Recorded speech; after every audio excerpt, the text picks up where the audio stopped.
안녕하세요. 대국민 주치 오랜 닥터TV 열렬한 의문에 오신 걸 환영합니다. 저는 열렬한 의문 진행을 맡은 유정걸입니다. 반갑습니다. 열렬한 의문은 의사가 되어서 사회와 인류에 봉사하고 헌신하고자 하는 큰 의사가 되길 꿈꾸는 친구들, 그 친구들이 의과대학에 진행하는 다양한 방법, 다양한 관점을 획기적으로 알려드리고 있습니다. 제가 오늘은 획기적이라는 말씀으로 방송을 시작하는데요. 오늘은 의대신학의 아주 독특한 시선을 여러분에게 알려드리려 합니다. 2022년 개정교육과정에서는 첨단 과학융합, 인공지능을 교과에서 직접 다룹니다. 오늘은 개정교육과정을 선도하는 내용 혹은 그 새로운 교육과정에 딱 들어맞는 옷을 준비했습니다. 그 주제는 바로 러시머닝과 AI를 통한 의대 가기 프로젝트입니다. 귀한 손님 모셨습니다. 김일익 선생님, 저희 시청자 여러분께 본인 소개와 함께 인사 부탁드리겠습니다. 안녕하십니까. 올바른 에듀에서 입시 컨설팅을 전담하고 있는 김민혁이라고 합니다. 오늘은 의대 입시에서 우리 AI나 머신러닝을 활용해서 어떻게 생기부 활동을 챙길 수 있는지 부분에 대해서 자세하게 말씀드리겠습니다. 구체적인 내용들을 실제로 이제 의과대학에 합격한 아이들의 생기부 사례를 통해서 말씀을 해 주실 거죠? 네, 맞습니다. 예, 방송 채널 고정하셔야겠습니다. 그 4차 산업혁명 시대에 의료 현장도 아주 큰 변화의 길목에 있습니다. 아마 그 학자들에 따라 다릅니다만 20년 이내에 의료 현장의 인공지능 로봇, 이미 왓슨 같은 인공지능 의료 로봇은 수많은 의학 정보를 우리 의료진에 제공해주고 있고요. 수술 로봇이라든가 스마트폰이 그 헬스케어랑 연결되는 그런 시스템들인 상상의 영역에 있던 것들이 현실 길목으로 좀 들어서고 있는 거죠. 그래서 저를 비롯한 우리 시청자 여러분들이 머신러닝, AI 하면 그 자체가 생소할 수 있을 것 같아요. 그런데 이걸 의대랑 연결한다고 하니 저도 굉장히 궁금하고요. 시청자 여러분들께서도 궁금증이 좀 대폭발하실 것 같습니다. 그래서 우리 시청자들께 본격적인 말씀을 드리기 전에 대략적으로 오늘 해주실 말씀이 어떤 말씀인지 안내를 좀 하고 시작해보죠. 우선 AI나 머신러닝 같은 경우에는 의료 분야에서 여러 분야에서 활용하고 있습니다. 그 중에서 가장 많이 활용되는 부분이 진료 진단 부분이라고 할 수 있겠습니다. 여러 가지 데이터를 가지고 영상 데이터, 그리고 환자의 데이터, 기본 데이터를 바탕으로 해서 진단하는 프로그램에서 자주 활용되고 있습니다. 또한 진단뿐만이 아니라 그리고 예측하는 프로그램에서도 자주 활용이 됩니다. 이 환자가 지금 어떤 증상은 나타나고 있지 않지만 미래에 어느 정도에서 진단에 이런 질병이 발병할 수 있다라는 그런 분야에서도 활용이 될 수가 있습니다. 마지막으로는 연구 분야에서도 당연히 활용이 될 수가 있습니다. 이번에 보였던 이제 노벨상 수상했던 알파폴더 2 그런 이제 프로그램들이 이제 앞으로의 연구 분야에서도 자주 활용될 예정입니다. 우리 김민혁 대표님 굉장히 선지자 수준이면서 혁명가네요. 왜냐하면 2022 개정교육과정에는 아까 제가 말씀드렸던 것처럼 첨단 과학과의 융합 혹은 인공지능이 교과서 범주 안에 들어왔죠. 그런데 2015에서는 그런 교육과정으로 들어와 있지는 않잖아요.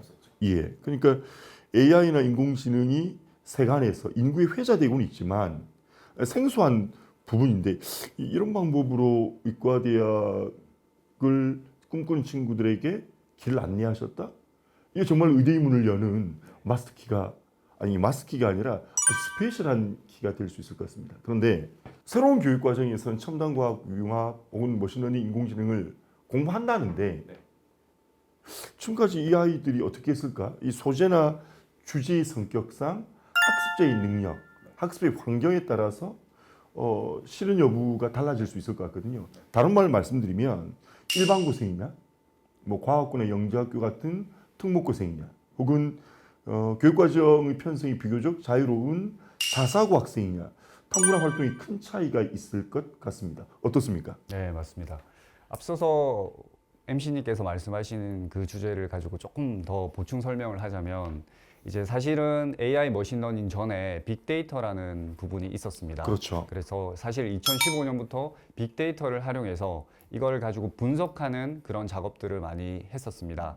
그러니까 2015, 16, 17 때 의대를 가기 위해서 이런 데이터를 분석해서 그러한 능력들을 생기부에 좀 드러내고자 준비를 했었습니다. 그리고 이제 두 번째 질문을 이제 답변 드리자면 이제 일반고에서 그다음에 자사고에서 당연히 다를 수가 있습니다. 자사고 같은 경우에는 더 많은 프로그램에서 이제 이런 생기부에 녹여낼 수 있는 부분이 많기 때문에 그렇고 일반고 같은 경우에는 쉽지 않았습니다. 그러니까 잘 드러나 있지는 않지만 실제로 이미 12여 년 전부터 빅데이터 기반의 디지털 정보, 그러니까 디지털 의료, 뭐 의학, 의술이 연구가 되기 시작했고 현장에서 이미 적용되고 있었다. 예, 그에 대해서 조금 더 이제 그 관심을 가지고 탐구했던 친구들에게는 어쩌면 뭐 생소한 것이 아니라 좀 혁신적인, 창의적인 길이 되었었던 거군요. 그러면 차근차근 좀 말씀을 좀 해주세요. 과연 일반고 학생이 학교 생활을 하는 동안 머신러닝, 인공지능 관련해서 어떤 활동을 해서 의과대학에 진학할 수 있었는지 그 묘수를 좀 일러주시죠. 가장 최근에 이제 제 제자 중에서 한 명이 의대를 간 친구가 있는데 이 친구랑 했던 활동이 좀 많이 기억에 남을 것 같습니다. 이 친구 같은 경우에는 뇌에 대해서 관심이 많았습니다. 뇌에 대해서 관심이 많아서 일단은 뇌파를 측정해서 그 데이터를 바탕으로 해서 예측 모델을 짜보는 것을 전적으로 준비를 했습니다. 예를 들어서 환자가 휠체어를 뇌파로 인해서 조정할 수 있을까라는 의문에서 시작했던 활동이 있습니다. 이런 활동을 통해 가지고 실제 아두이노나 학생들이 할 수 있는 뇌파 센서를 바탕으로 해서 실제 프로토타입을 만든 그러한 실습 과제가 있었습니다. 이 친구가 고3 때 이 부분을 했었는데 사실 수능을 한 100일 정도 남은 상태에서도 이 프로젝트에 대해서 좀 더 깊이 있게 만들고자 진행을 했었습니다. 이런 활동들이 아마 일반고에서는 좀 더 특징이 있지 않았나 싶습니다. 그러니까 지금 말씀하신 것 중에 이제 전문가들은 들으면 이렇게 되는 거죠. 탐구의 동기가 분명했다. 어떤 호기심으로부터 출발했다는 거죠. 그러니까 신체의 사용이 부자연스러운 우리 장애를 겪는 분들이 휠체어를 이용했었을 때 신체적 조작이 아닌 뇌파의 조작으로 사실 과거 SF 영화나 우리 상상 속에서 가능했었던 거잖아요. 그래서 그러한 예측 모델을 만드는 것. 그런데 방금 말씀하셨던 아두이노나 또는 이제 파이썬 같은 것들, 이 방송을 보시는 학부모님들은 저기 학교에서 하나 싶지만 실은 오래전부터 메이커 수업 등에서 보면 아두이노나 어떤 그 C 언어라고 하나요? 파이썬 같은 학습들이 학교 현장에서 일어나고 있는 거죠. 네, 맞습니다. 그러니까 방송을 듣는 분들이 저건 특별한 학생들이 특별한 그 창구를 통해서 소수만 할 수 있는 것이 아니라 관심을 가지면 얼마든지 할 수 있다. 이걸 좀 전제로 말씀해 주셔야 될 것 같아요. 네, 맞습니다. 학교에서, 가정에서 사실 동아리 활동에 동아리비도 있고 아이들이 충분히 이러한 관련된 도구들을 살 수가 있습니다. 그렇게 사서 그 다음에 준비를 충분히 할 수 있습니다. 어느 가정에서는 진로나 자율 활동에서도 충분히 드러낼 수가 있고 특히 동아리 활동에서는 더 자세히 드러낼 수 있는 부분이 있습니다. 네. 제가 말씀을 들어보니 오늘 김영익 대표가 그 AI 머신러닝 말씀은 일종의 도구로 작동을 하되 거기에 그치는 게 아니군요. 예를 들어서 생명과학이 교과랑 연계되군요. 그런데 그 교과랑 연계되는 것은 우리 주변에서 일어나고 있는 뭐 알츠하이머 아까 말씀하셨지만 실제로 뭐 축구 선수의 그 헤더 뿐만이 아니라 복싱 선수들에게 그 같은 일들이 많이 발생한다는 것 아닙니까? 네, 맞습니다. 그러니까 세계에 대한 관심이 있어야 되는 거군요. 생명과학 교과서를 기반으로 해서 세계에 대한 관심으로 연결을 하고 결과적으로 도출하는 도구는 AI든 머신러닝이든 데이터가 활용이 되지만 아까 표류의 변환 같은 수학적 개념도 들어가는 것이고 개념 프로젝트 같은 유전자 이야기도 나와 있는 거잖아요. 그러니까 제가 아까 선지자라고 말씀드렸던 것 맞는 이야기 같은데요. 왜냐하면 사실 2015 개정교육 과정에서도 인재상을 이렇게 이야기했었어요. 인문학적 상상력과 과학기술의 창조력을 갖춘 융복합형 인재. 다시 말씀드리면 인문학적 상상력과 과학기술의 창조력이었거든요. 그런데 과학기술 관련된 지식에 대한 공부는 많이 시켰죠. 그렇다고 창조력을 기르는 공부는 시켰느냐? 그건 의문일 수 있을 것 같아요. 개인의 역량에 따라 달라진 것 같고요. 그걸 인문학적 상상력과 결합이 됐느냐? 그것 역시 의문이죠. 그런데 말씀하신 거 보면 세계에 대한 관심, 나 축구 좋아하는데 이렇게 헤딩하면 이러다가 치매 걸리는 거 아니야? 뭐 이런 관심들. 그러니까 이게 세계에 대한 관심이 과학 교과랑 연결이 되었고 그것의 기반이 되기 위해서 수학적 기초를 깔았고 그것을 예측하는 모델이 맞는지를 점검하는 과정에 말씀 주신 AI나 머신러닝이 쓰였다. 그야말로 융복합형 인재의 표상인데요. 아니, 어떻게 그런 생각을 하시면서 아이들에게 안내하시게 된 겁니까? 저희 학생들한테 제일 강조하는 부분이 있습니다. 제일 중요하게 생각하는 거는 의문. MC님께서도 항상 강조하시지만 왜 이런지에 대해서 그 활동에 대해서 본인이 관심이 있어야지만 이 진행 과정에서도 충분히 관심을 가지고 더 깊게 조사를 할 수 있기 때문에 그러한 의문으로 시작해서 본인의 역량이 성장해야지만 의대 가는 데에도 도움이 되고 나중에 의대 가서도 본인이 학업하는 데 있어서 많은 도움을 줄 거기 때문에 이렇게 준비를 했습니다. 우리 방송이 열렬의 문이잖아요. 의대문을 열어드리겠습니다. 인데 의대문을 열기 위한 수많은 방법 중에 하나는 의문, 질문을 할 수 있는 그 의문도 열려야 하는 거군요. 근데 그 의문은 지적 호기심의 연장, 탐구 확장이라는 측면에서 매우 중요한 것 같습니다. 이제 말씀을 듣다 보니 좀 감이 잡혀요. AI 머신러닝이 다가 아니고 AI 머신러닝을 하기 위해서 필요한 교과 지식들, 혹은 인간과 세상에 대한 관심, 현대 사회에 대한 관심, 미래 사회에 대한 관심들이 학교에서 진행되는 다양한 활동들, 교과랑 연결이 되면서 첨단 과학이라고 하는 AI 머신러닝과 연결되는 것 같습니다. 저희가 지난번 방송 과학으로 의대 가는 방법을 안내한 적이 있었거든요. 그러니까 공통과학의 새로운 교육과정, 공통교육과정의 제일 마지막 단원에 인공지능 이 파트가 들어오는 걸로 알고 있습니다. 자, 말씀 주신 것처럼 놀라워요. 일반고 재학생이 이 정도에 있다고요? 그러면 과학고에 제가 알기로는 과학고의 영재학교에 진학한 아이들도 많이 도와주시고 재학생들도 많이 도와주시는 걸로 알고 있습니다. 과학고의 영재학교의 아이들, 혹은 자사고의 아이들은 환경상 더 심화된 탐구가 가능할 것 같아요. 구체적인 실제로 경험하셨던 예를 통해서 우리 시청자 여러분께 안내해 주시면 고맙겠습니다. 사실 가고부터 좀 말씀을 드려야 될 것 같습니다. 가고 같은 경우에는 이제 RN이라는 활동이 있기 때문에 네, 가고 아니고 과고 과학고등학교입니다. 예, 과학고등학교입니다. 가고 같은 경우에는 RN이라는 활동이 있기 때문에 그 활동 안에서 웬만한 탐구 활동이 진행이 됩니다. 그리고 저희 자체적으로 하기는 쉽지 않고 학교의 이제 RN이 활동을 통해서 자신의 진로를 만들어 나갈 수 있습니다. 하지만 이제 자사고 같은 경우에는 자기 방향을 좀 잘 설정할 수 있습니다. 과목도 많고 한 예로 청운고 학생이 있었습니다. 청운고 학생 같은 경우에는 유기학이라는 분야도 있고 그리고 고급 물리, 고급 수학, 고급 과학 이런 부분이 다 있기 때문에 저희가 넣을 수 있었던 부분이 참 많았습니다. 친구랑 얘기해서 뇌파에 관한 좀 더 깊이 있게 하는 부분, fMRI 적분을 영상을 적용하는 것뿐만이 아니라 거기에 한 발짝 더 나아가서까지 다양한 활동을 진행할 수 있었습니다. 그래서 이 모델만 구축한 게 아니라 본인이 앞으로 해야 되는 분야, 치료 모델까지 AI 기반으로 만들어 보면 어떨까 해서 시도했던 적이 있었습니다. 그 친구는 그러면 어떤 분야를 진로를 설정한 겁니까? 역시 의과대학이었을 거고 특히 신경외과 그런 부분. 신경외과 쪽이었습니다.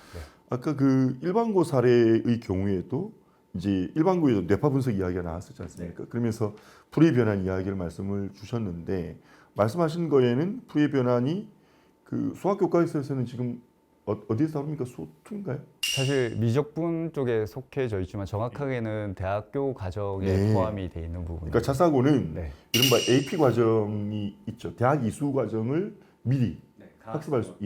그러니까 그런 부분과 연결해서 탐구할 수 있는 내용이 될 수 있고 심화가 가능하다는 건데요. 실제로 이 아이는 그러면 이런 연구를 통해서 뭐 보고서를 쓴다거나 뭐 토론한다거나 뭐 그렇게 진행이 연결됩니까? 어떻겠습니까? 교과목 세특뿐만이 아니라 동아리 활동에서도 좀 더 깊이 있게 들어갈 수 있었습니다. 이 친구들은 일단 이 배경 지식도 있고 수학적인 역량도 있기 때문에 필요의 변환을 굳이 교과목에 들어가지 않더라도 어느 정도까지는 학습을 하고 그걸 구현해내는데 도움을 받을 수가 있었습니다.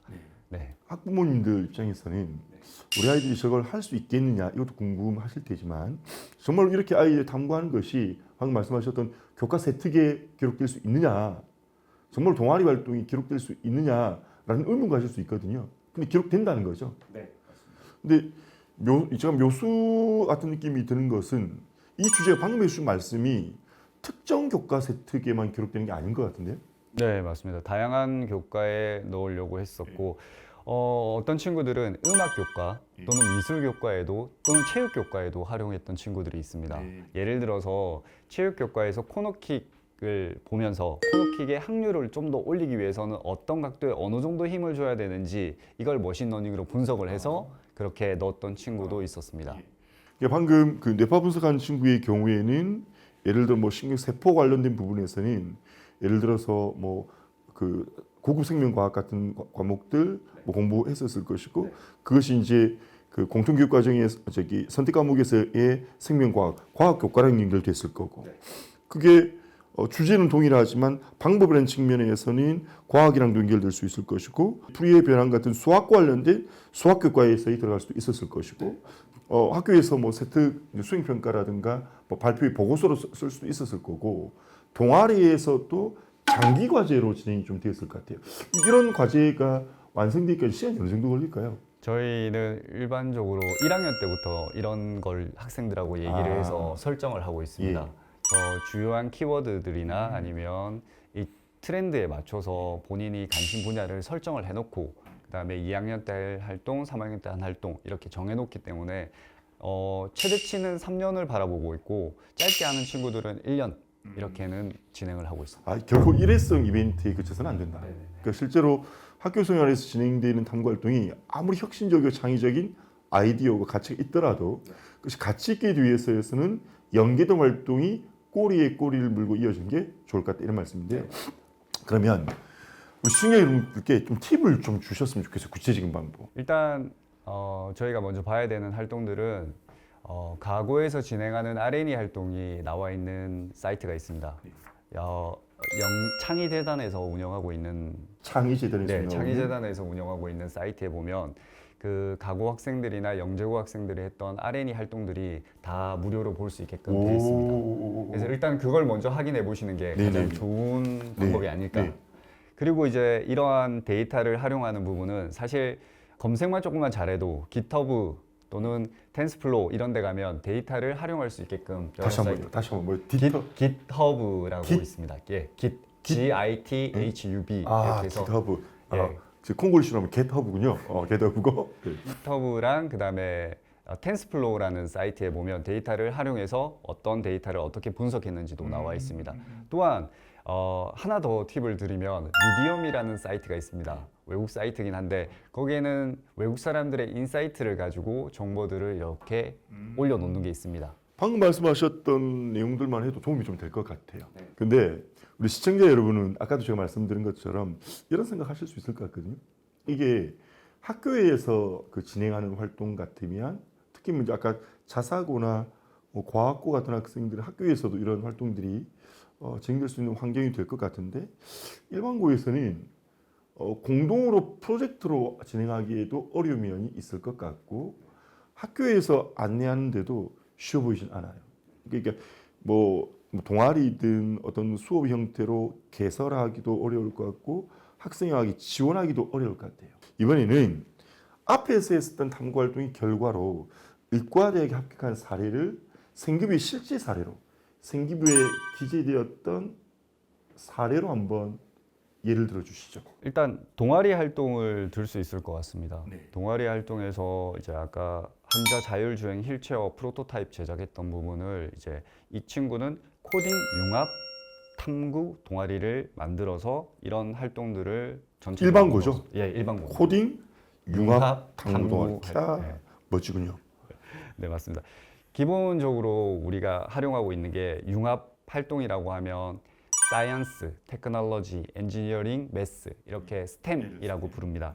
이 활동을 가장 기본적으로 해서 의문을 가지고 이런 여러 가지 활동을 융합해서 결과치를 만들어내는 활동을 동아리에서는 할 수 있습니다. 그래서 그런 연구들이 동아리에서 진행이 되었는데 뭐 동아리는 보통 이제 그 1년 단위로 진행이 되잖아요. 그럼 그 친구도 지금 1년으로 진행되었던 동아리입니까?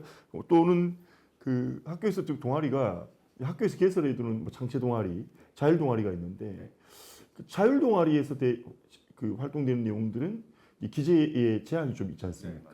그 친구는 어떤 사례였을까요? 구체적으로 어떤 활동을 해서 성적이 기록되기 선생님에게 뭐 이렇게 소통했던 구체적인 좀 스토리가 있으면 처음 이 친구가 동아리를 만들었을 때도 이 동아리가 없는 동아리였기 때문에 선생님을 본인이 이제 네. 찾았습니다. 섭외를 했군요. 섭외를 했습니다. 그것도 사실은 네. 그 AI나 머신러닝 이외에 그 입학 사정관들이 보는 굉장히 중요한 능력이죠. 맞습니다. 예, 예.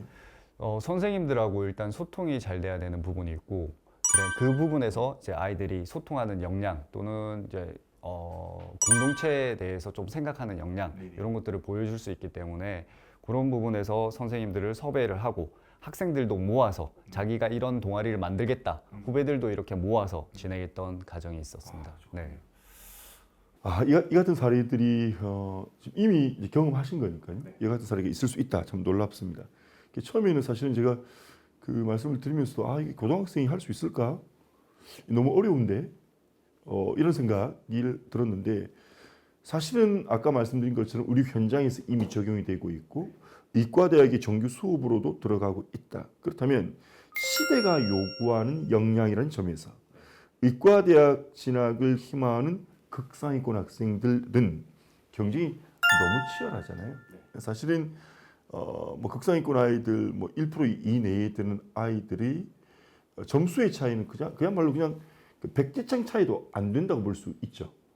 그래서 이 유니크한 생기부, 매우 유니크한 활동이 필요하다는 측면에서는 오늘 사실은 개 탔다고 하면 너무 옛날스러운 말 같고 복권당첨이 복권당첨. 그래서 비슷한 사례가 아주 많이 있는 걸로 알고 있습니다. 또 다른 사례를 하나 소개해 주시죠. 이거는 조금 의대랑은 조금 다를 수 있는데 이번에 저희 학생 중에 한 명이 카이스트에 합격을 했습니다. 지금 오늘 날짜로 봤을 때 지금 벌써 합격을 했는데 그 친구 같은 경우에 녹화 방송입니다. 네. 그러니까 아마 여기 방송이 될 땐 이미 네. 걔는 지금 이제 반 대학생이 돼 있는 상태거든요. 그렇겠죠. 그 친구 같은 경우에는 이제 동아리 활동에서 똑같이 이제 어떤 걸 했냐면 일반고인 학생인데 이렇게 동아리 활동에서 이제 로켓 추진체에 대해서 관심을 가지고 사실 그걸 바탕으로 해서 기구를 올려서 CO2 대기를 측정하는 활동을 했었습니다. 이게 안 되는 게 아니라 되는데 본인들의 노력과 시간이 조금 들을 뿐이죠. 그리고 선생님도 섭외하고 예산도 측정해서 그런 활동들을 진행했던 과정이 있었습니다. 그래서 이런 우수성이 증명이 돼서 카이스트에서도 당당히 일반고에서도 합격했던 케이스가 있었습니다. 오늘 우리 시청자 여러분들께서 평소에 쉽게 접하기 어려운 양질의 정보 또는 아주 고급진 정보를 말씀해 주셨습니다. 매우 어려울 수 있는 내용을 방송 전에도 좀 염려하신 것 같은데 어려운 내용에 비하면 잘 안내해 주신 것 같아요. 근데 혹시 우리 시청자 여러분께서 이해하기 어려운 점이 있다면 너무 염려하지 않으셔도 됩니다. 저희 열렬의 문이 일요일 오전 10시에 본방된 이후에 재방송이 녹화분으로 너튜브로 올라가거든요. 그래서 그 방송 반복 공부해 주시고 방송을 보시고도 더 궁금하고 어려움이 있으면 뭐 댓글 등으로 문의 주시면 상세하게 또 안내해 주실 거죠? 네, 맞습니다. 좋습니다. 마지막으로 김민혁 선생님, 우리 시청자들에게 오늘 출연해 주셔서 감사드리고요. 오늘 전해 주신 말씀과 함께 꼭 전하시고 싶은 말씀 있으시면 한 말씀, 우리 인사 말씀과 함께 전해 주시면 고맙겠습니다. 의대를 간다라고 생각을 했으면 의사가 되는 게 목표일 것입니다. 하지만 그럼에도 불구하고 아이들의 심화 탐구 역량이나 융합 역량이나 미래를 살아가는 소통하는 역량이 길러져야지 중요한 부분인 것 같습니다. 그러기 위해서는 사회에 대한 여러 현상들에 대해서 관심을 가지고 그 관심을 바탕으로 해서 여러 가지 탐구 활동을 한다면 이 친구는 의대의 문을 꼭 열 거라고 생각이 듭니다.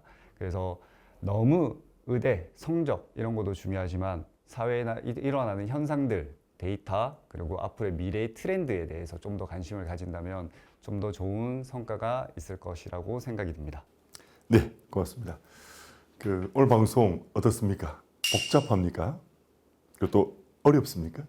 그런데 우리 열렬의 의무는 큰 의사를 꿈꾸는 의과대학 진학을 꿈꾸는 소년, 소녀, 그리고 학부모님들을 위한 방송이거든요. 그렇기 때문에 이렇게 생각하셔야 돼요. 복잡해서 어려운 것이 아니라 다양하다. 열렬의 의무는 의과대학 진학을 꿈꾸는 큰 의사가 되길 꿈꾸는 우리 친구들에게 그 다양한 길, 다양한 관점, 다양한 방법을 알려드리고 있는 겁니다. 오늘 방송을 보신 모든 분들이 이 길을 향해서 가는 것은 아닙니다. 그러나 관심을 좀 가지고 있었었고 또 자신의 진로와 관련해서 새로운 시선을 갖고 싶은 친구라면 방송을 통해 안내해 주신 그 내용대로 탐구하면 그 의지를 가지면 충분히 이룩할 수 있는 일 같습니다. 대국민 주치 2 우리 채널 온앤닥터TV 우리 열렬의 의무는 앞으로도 더 좋은 내용으로 또 더 다양한 내용으로 더 새로운 내용으로 만나뵈면서 큰 의사가 되는 길을 활짝 열어드리겠습니다. 오늘 시청해주신 시청자 여러분 그리고 오늘 출연해주신 김 교수님 모두 감사합니다.